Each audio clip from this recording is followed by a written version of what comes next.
panig kayo ng daigdig naron. Dito na naman tayo sa another episode ng ating vlogs. Badong Aratilis po. Pag-uusapan natin ngayon, ito po, no?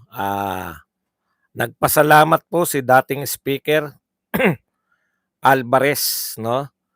Dahil po sa ginawa ni Kimbo na pag-amin na mayroon pong blanco.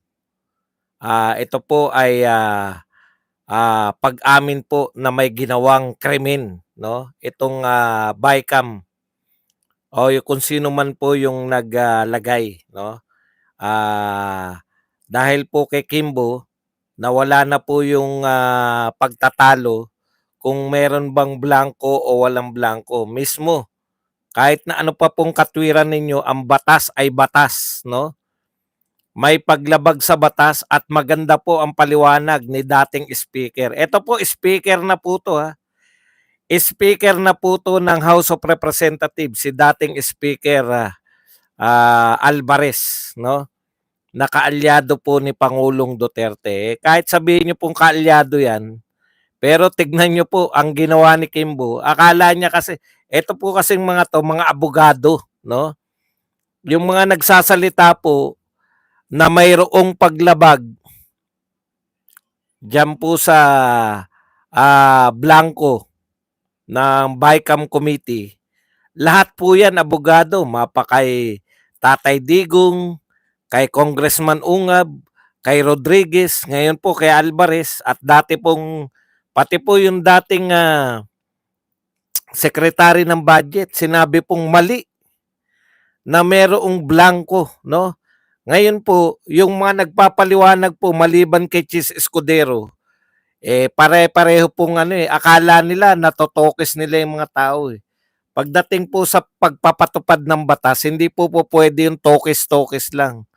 Kahit maniwala pa sa inyo lahat ng tao sa Pilipinas na yung ginawa niyong paglilib ng blanco, no? Paglalagay ninyo ng blanco ay wala kayong nilalabag na batas, hindi po obra yan. Pero ito po, maganda rin po, bagong paliwanag po to mula po sa dating speaker. Kaya aabangan po natin yung paliwanag na yan. Sabi nga sa inyo, pero bago yan, kung bago ka pa lang dito sa ating channel, mag-subscribe ka na. Dahil ito lang ang tayong channel na may kinikilingan, may pinapanigan, una sa balita, uli sa impormasyon. Kaya ano pang hinihintay nyo? Pindot na, okay. Pinagmamalaki po ni BBM yung proyekto na connector ng Samal Island at Davao City, no? Okay. Ang Build Better More program ng Administrasyong Marcos ang nagtaguyod ng tuloy-tuloy na progreso ng 4.76 kilometrong Samal Island, Davao City. Ayan. Connector project. Isang 4-lane extra dose bridge na mag-ugnay sa Davao City at Samal Island. Nilalayon, etc. Okay naman, di ba? Okay. Ito naman po isa, Philippine Congest Tunnel. Davao Bypass Tunnel patapos na sa ilalim ng Administrasyong Marcos. Okay, una po, ipinagmamalaki na po ni BBM kahit hindi pa natatapos. Di ba? Ang masakit po nito, wala na nga kayong may pagmalaki, no? Minsan na lang kayong may tinutuloy. Tandaan po, tinutuloy lang yan. Nangangantyaw pa. Basahin po natin yung pangangantyaw. Ito po nakakabwisit eh. Yung tipong pinagyayabang ng mga DDS na very modern na daw ang Davao City. Pero bakit si PBBM pa nakaisip na gawin ito? Pero yung 51 billion ni Pulong, wala ni Anino na kahit na anong pinagawa, kundi yung bahay niya at property na pagkalaki-laki na may mataas na bakod. Tignan niyo.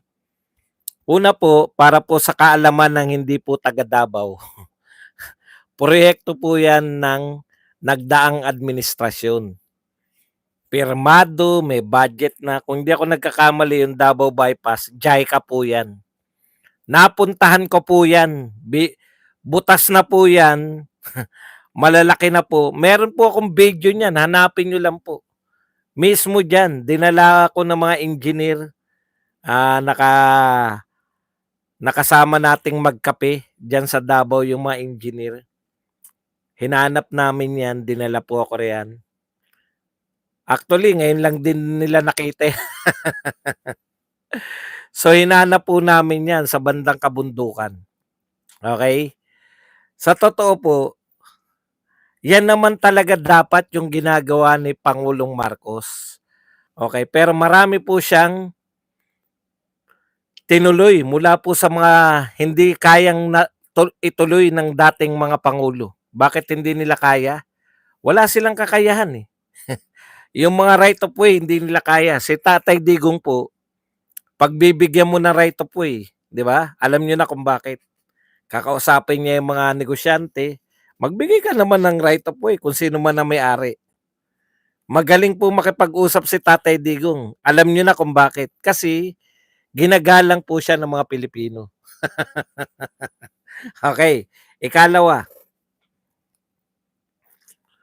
marami rin po siyang nasimulan niya at natapos niya.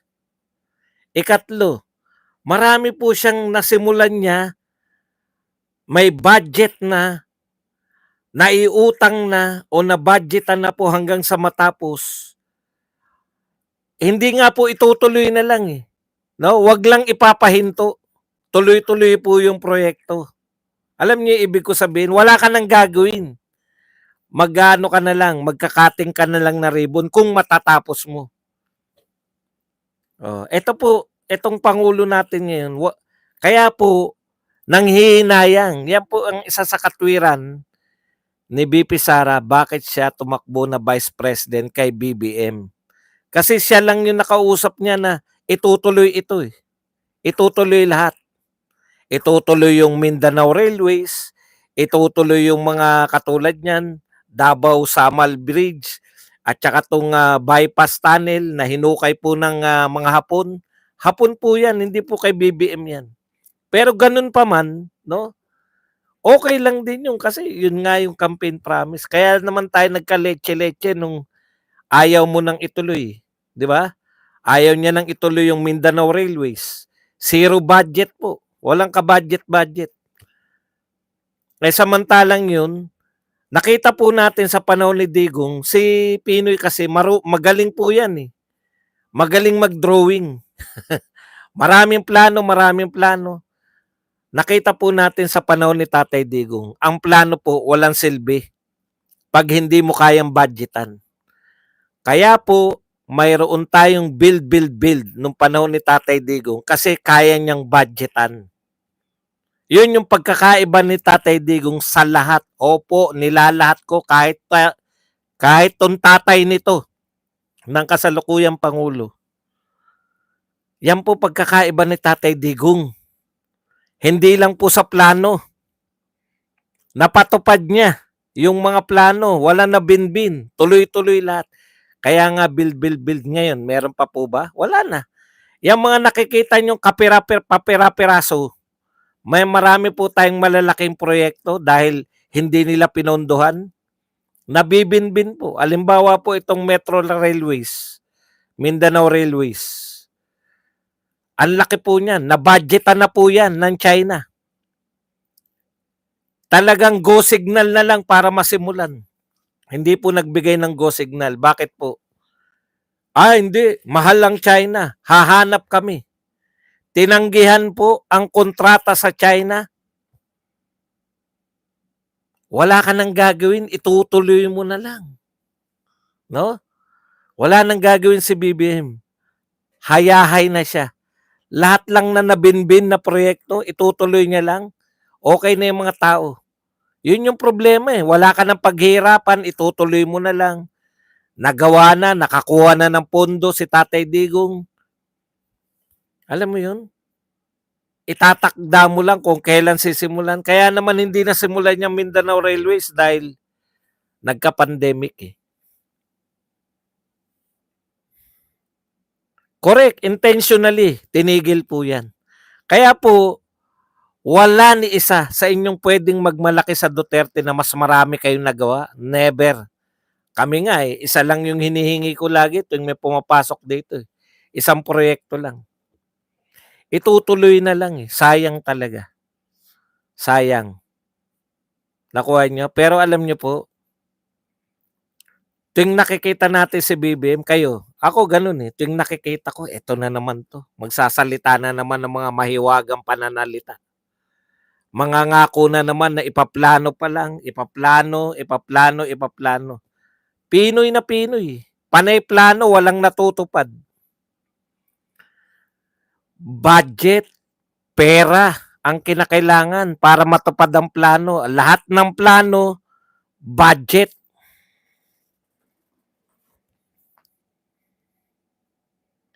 Lahat ng binadgetan na ni Duterte, mayroon ka pang sinadyang pinatigil katulad ng Mindanao Railways na yan. Sinadya nyo yan na ipatigil. At iba pa.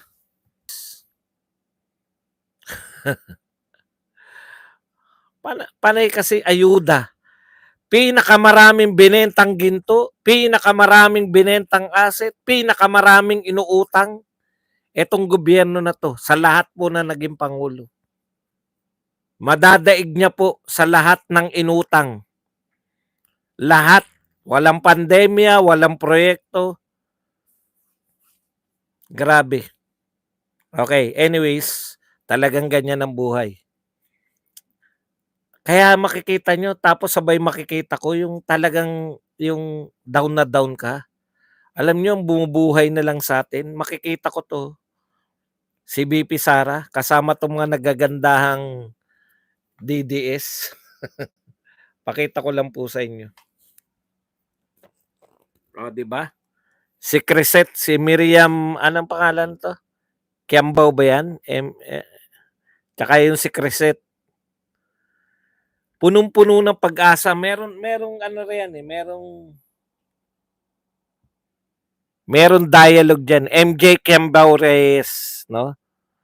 Ang worry ko lang, if and when you become, may usapan po sila, nagkukwentuhan silang magagandang tao. Sa ganda pa lang, no? Talagang punong-puno na ng pag-asa eh. Alam niyo po, ang pinanghahawakan ko lang, MJ Kiambao Reyes. Alam niyo, ang pinanghahawakan ko lang, matatapos din ng lahat ng ito, magiging presidente rin si BP Sara. Ito usapan nila, MJ, ang worry ko lang, if and when you become the president in 2028, grabing laki ng challenge na haharapin mo, sabi ni MJ. Ang daming kailangang ayusin, wala ng pera, baon na ang bayan sa utang. Alam nyo kung ibang mga politiko po yan, oo nga, bibigatan pa nila eh, no? Pero tignan nyo, bakit hindi ka makakakuha ng pag-asa dito kay BP Sara? Basahin natin yung sinabi ni BP Sara. Huwag ka mag-alala, sanay tayo dyan na walang pera. Nung hinawakan ko naman ang Davao City, malaki rin ang debt, malaki rin ang utang. Sagot uli ni MJ, oo nga pala, now Davao City is debt-free na an insurgency free pa. All the more reason you should run and lead our country. Meanwhile, Crisette is still in awe kung gaano kaganda talaga si BP in person. Ibang level ang pagkadyosa. Nakalimutan tuloy ni Crisette ang gerd niya. More kwentos later. Alam nyo, pag nakakakita kayo ng eto yung ang ganda nila, 'di ba? Ang ganda nila, tapos magkakaroon ka ng pag-asa eh, na balang araw may magaling pa rin tayong leader. Matatapos din po itong lahat ng ito. Matatapos.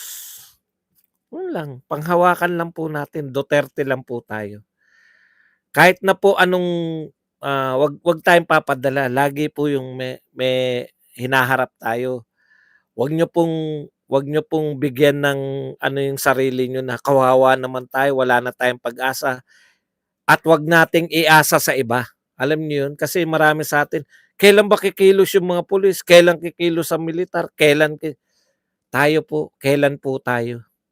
Kailan po tayo kikilos? Yun lang po. Yan lang.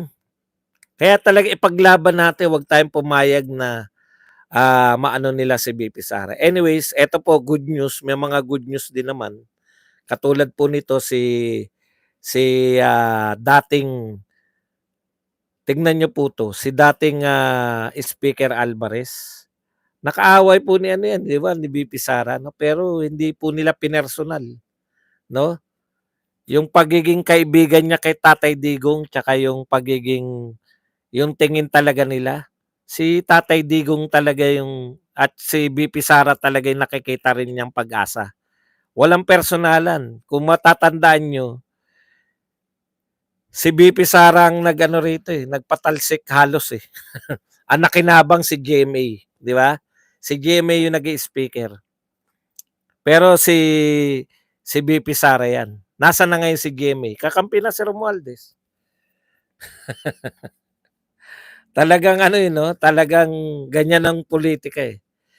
Sanay lang talaga yung mga Duterte sa politika. Kaya po kayo, sabi ko nga sa inyo, sumuporta tayo sa mga Duterte. Ipaubaya natin sa kanilang politika para hindi kayo atakehin. Ang iba sa inyo, kailan ba lalabas yung mga pulis? Kailan lalabas ang militar? Di ba? Oo, maganda pa yung mga takbuhan dyan. Anyways, maganda pa rin naman ang samahan nila ngayon, lalo na ngayon. Pinasasalamatan po ni Alvarez si 2nd District Representative Estela Kimbo for admitting the presence of blanks in General Appropriation Bill. Nakita niyo po, yung mga manluloko, yung mga manlilinlang, meron pa silang tinatawag na enrolled bill, meron pa silang tinatawag na General Appropriations Bill, meron pa silang tinatawag na BICAM, ang dami po nilang tawag. Kasi po ang purpose nila manloko, manlinlang. Ito direkta. Thank you very much for admitting the presence of blanks in General Appropriations Bill. Speaker of the House po to dati. Hindi po iba-iba yan. No? Siguro naman naliwanagan nyo na. Isang dokumento lang po yan pinag-uusapan natin. 2 dokumento po. Pagkagaling po sa BICAM, pangalawang dokumento, GAA na. Pero dahil gusto po nila manlinlang, nung una, si Chis Escudero na sanay magpaikot, nakalimutan niya yung Pilipinas at mga Pilipino, hindi heart evangelista ang pangalan. Marami tayo na marunong makaintindi. Ganyan, di ba? Umamin na. Umamin na si Estela eh. Pero, ganun pa rin, no? Meron pa rin silang tinatawag endorse bill na parang iba pa eh. No? Mula po sa dating speaker, pakinggan po natin yung paliwanag niya. Okay, Kimbo admitted on Monday that there were blanks in GAB, but quickly clarified that the bicameral conference committee had already decided on the allocations and the blanks were just for computation purposes. So inamin niya na may blanco pero ito daw napagpasyahan na yan. So inamin niya na may blanco. Sa mga abogado, yun lang po ang kinakailangan eh. Abogado to sila Alvarez, abogado yan si Tatay Digong. Si Ungab, alam ko abogado rin. Si Rodriguez, abogado rin. Si Marcoleta, abogado rin. Si Pastor Quebuloy, hindi po abogado, pero matalinong tao. Isama naman natin sila. Kasi si Bato at si Gulang yung pumapasok so far eh. Ha? Tiyaga-tiyaga tayo. Okay. Ganito po yan. Ito po ang sabi ni Alvarez.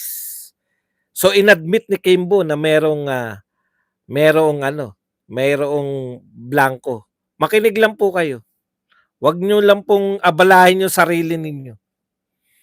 We should thank Congressman Estela for her honesty. O dahil siya lang ang umamin, lahat po na nagsasabi na walang blanco, hindi po honest siya mga yan. Silang lahat ay manloloko. Silang lahat ay mga sinungaling. Okay, ulitin lang natin ha. We should thank Congressman Estela for her honesty. Her admission of what happened means she admitted that there was a falsification. Umaamin daw si Stella Kimbo that there was a falsification of legislative documents that can be penalized by jail time alongside monetary penalties.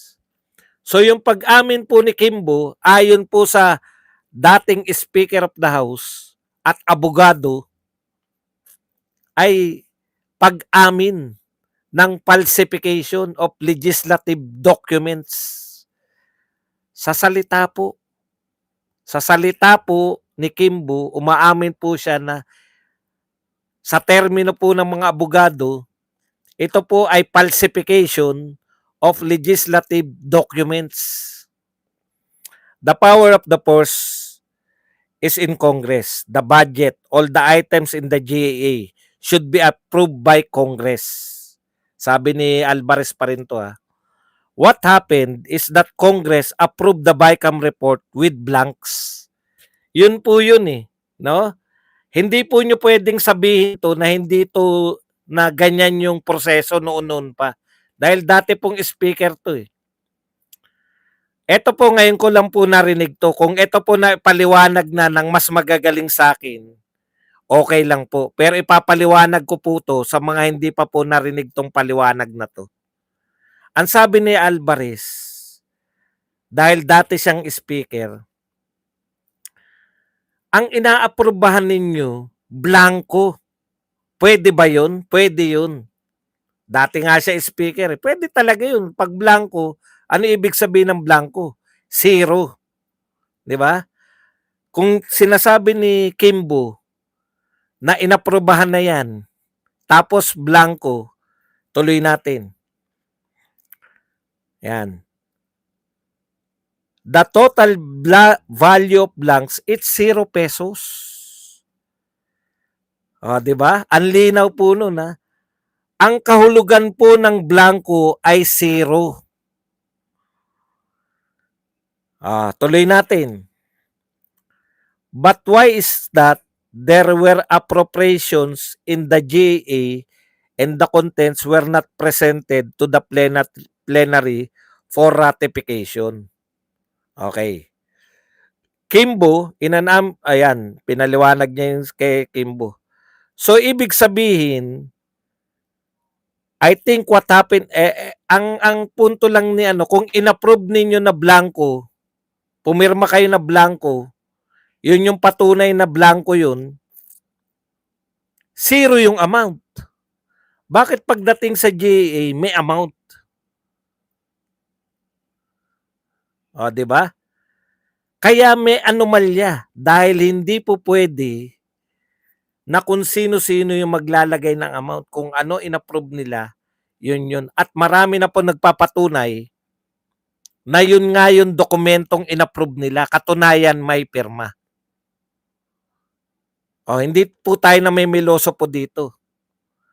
Nagpakita na si Ungab na may pirma. Sinabi ni Shelo Magno, kahit manggagamit lang si Shelo Magno, pinatunayan niya na yung hawak niyang papeles at hawak ni Ungab. By the way, yung hawak ni Magno ay galing daw yun sa isang senador. Yung hawak ni Ungab, hawak ni Shelo Magno, hawak ng reporter ng UNTV na ano na ngayon, anong tawag doon? Hawak nung UNTV na binura na yata yung tape. Hawak ni Manuel, hawak ni Franz Castro, blanco. Ngayon, para mapatunayan na tama yung sinasabi. Kasi, ang paliwanag, hindi ko na makita yung paliwanag, pero ganito yung nakita ko kanina. Mahaba kasi ito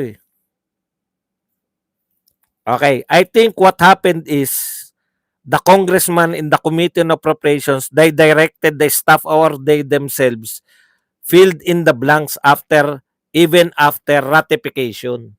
So, nauna po yung ratification bago po malagyan ng mga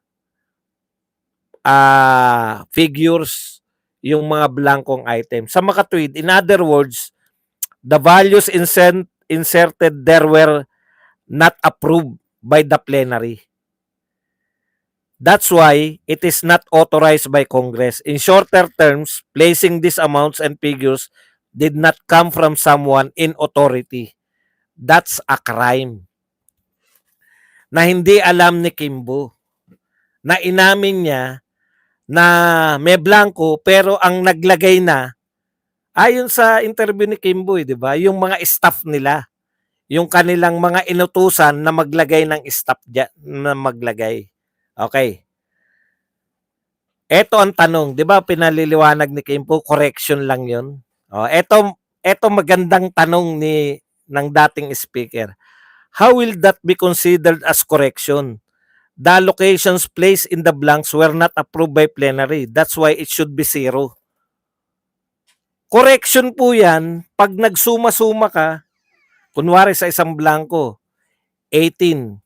Sa isang blanco, 20. Tapos sa sum, nagkamali ka, 18 plus 20, naging 36. Ang correction po, gagawin mo lang 38. Pero pag blanco po, hindi po correction yun. Inaprubahan nun yung blanco, therefore, zero amount dapat pagdating sa GAA. Hindi nyo po pwedeng sabihin na inaprubahan naming blanco yan kasi sila na maglalagay for correction. Paano nga magiging correction? Wala naman silang i-correct. Blanco nga eh. 0 plus 0 equals 0. Di ba? Ang correction figures, nagkamali ka, tama yung total. 36 billion. Nagkamali ka rito. Dapat, bakit 15 lang to? Tapos plus 10 billion. Di 25 billion lang yan. Eh, inaprobahan natin 36 billion. Yun po ang problema nila. Niratify nila ng blanco. Ano yung i-correct nga? Diba? Bagong paliwanag yan ni Speaker Alvarez. Kung sino man po yung nagpaliwanag sa inyo na kapareho nito, eh di okay. Wala tayong problema. Di ba? Okay. Those are not correction. That is an unauthorized insertion.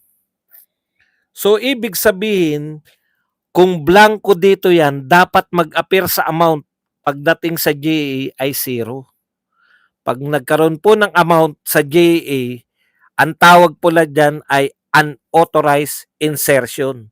At yan po ay isang krimen.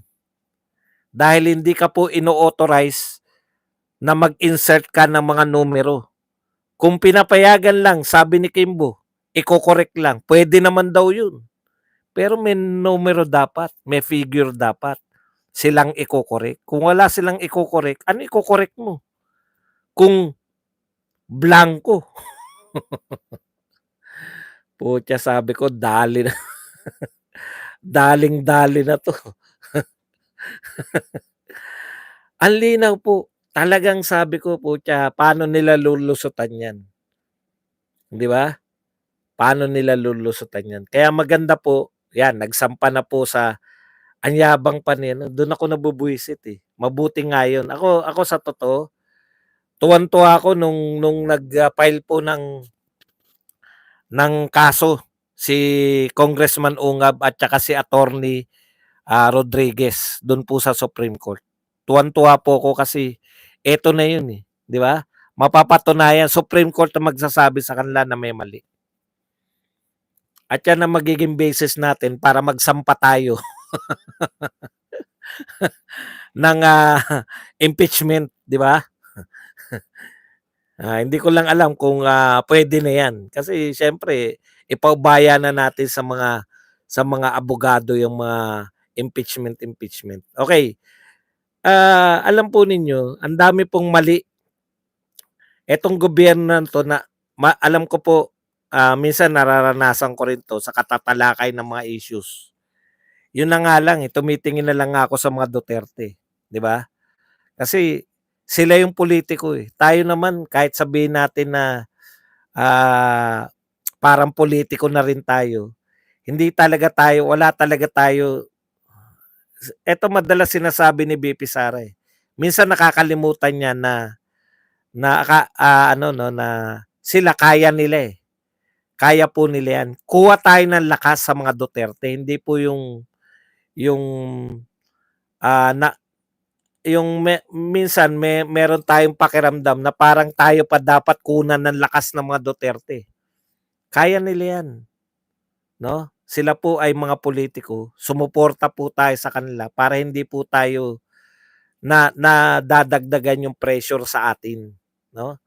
2028 positive lang magiging presidente ng Pilipinas si VP Sara. What's wrong, ano ang malaking pagkakamali sa Pilipinas, sa nagaganap sa Pilipinas ngayon?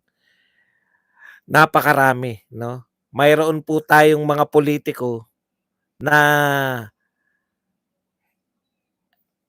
iba yung ano, iba yung proyekto, hindi talaga tumutugon yung mga proyekto ng mga nasa gobyerno ngayon sa pangangailangan ng mga tao. Ang problema ng mga tao ay, kahirapan, mataas na presyo ng bilihin, 'no? Ang problema ng tao ay, kawalan natin ng bumababa yung ang ating turismo. Hindi po bagay. Yung numero po ng turismo natin, hindi po bagay sa ganda ng Pilipinas. Lumabas po kayo ng lumabas ng Pilipinas, talagang, kung natural beauty lang ng mga lugar, wala talagang tatalo sa mga kagandahan ng Pilipinas. Kaya lang, hindi sapat na maganda lang yung lugar, eh, 'di ba? Yun dun po papasok yung gobyerno, eh. Hindi po niya natutugunan. Hindi po niya natutugunan yung parang balewala sa kanya lahat, eh. Yung paraan niya ng pagtugon, tugisin yung mga kalaban. Yung paraan niya ng pagtugon, yung mga naglalantad ng mga yung mga nakakakita ng problema, sila yung tinutugis ng gobyernong ito. Sila yung pinalalabas na may kasalanan ng lahat. Ano po ang koneksyon? Halimbawa po yung mga Duterte at saka mga vlogger. Di ba? Nakakatawa, no?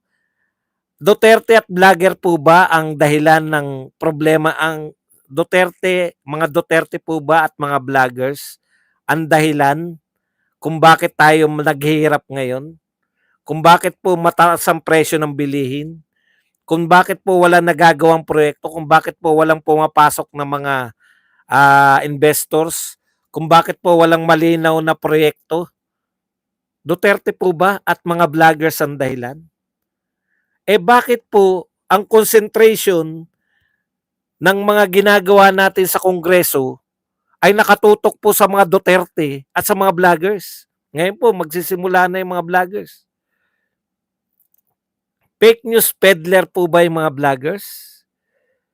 Majority po ng vloggers na pinaniniwalaan, pinanunood, mga fake news peddlers?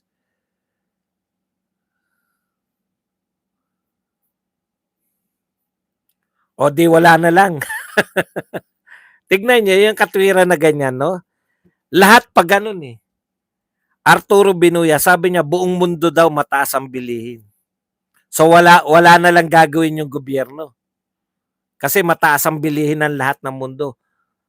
Ano sabihin ng gobyerno? I-announce niya, mataas ang presyo ng buong mundo. Kaya manahimik na lang kayo sa mga bahay niyo. Ganun ba? Ganun ba dapat yung gobyerno? Wala lang. May panahon po ni Tatay Digong, problema po, totoong problema po to. Yan hindi po yan nakabatay sa ano, eh. Pwedeng nakabatay yan sa haka-haka mo, eh. Kasi nakarating ako ng Vietnam, eh. Mura bilihin dun, eh. No? Pwede mo sabihin niya na palusot. Marami kayong mga palusot, eh. Pero hindi po ganyan ang pagtugon ng gobyerno, eh. No? Puro kayo kasi sisi. Okay na, hindi na namin sinisisi gobyerno. Kami na sinisisi namin. So, sino may kasalanan? Duterte. Okay na yan. Kaya wala kayong kasi binabalik nyo lang sa Duterte. No?